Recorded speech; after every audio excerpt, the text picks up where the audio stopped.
স্বাধীনতার পরেও যদি রাস্তায় আমার মা বোনদের কাপড় খুলে নেওয়া হয় তাহলে কেনই করেছিলেন এই বাংলাদেশটা ওদিন স্বাধীন? দর্শক, কথা বলছিলাম গতকালকে সেই ভাইরাল টপিক নিয়ে।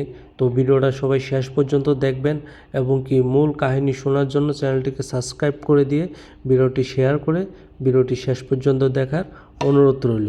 ঢাকাগামী একটি বাসে দুইজন হিজড়া উঠে যাত্রীদের কাছে টাকা চাইতেই যাত্রীরা টাকা দিতে রাজি হয় নাই। তখন হিজড়ারা তাদের অঙ্গি ভঙ্গিমা দেখিয়ে টাকা চাইতে শুরু করে, কিন্তু যাত্রীরা তাদের প্রতি ক্ষুব্ধ হয়ে তাদেরকে রাস্তায় এনে উলঙ্গ করে পিটিয়েছে।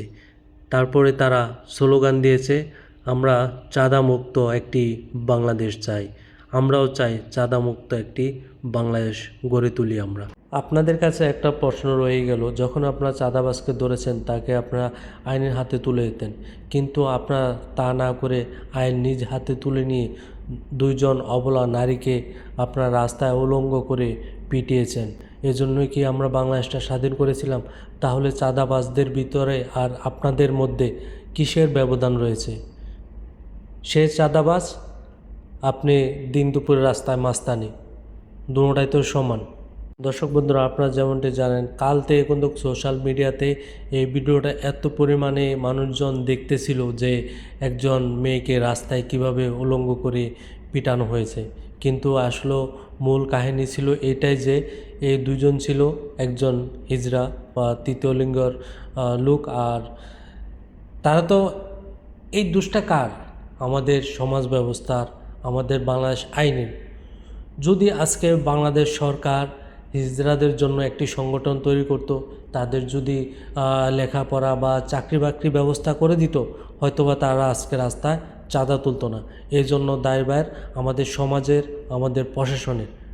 যখন এই ভিডিওটা আমার সামনে কয়েকবার এসেছে তখন আমি ভিডিওটা নিয়ে অনেক চিন্তা ভাবনা করছিলাম যে আসলে এটার মূল রহস্যটা কী। যখন মূল রহস্যটা খুঁজে পেয়েছি তখনই আপনাদের সাথে শেয়ার করেছি।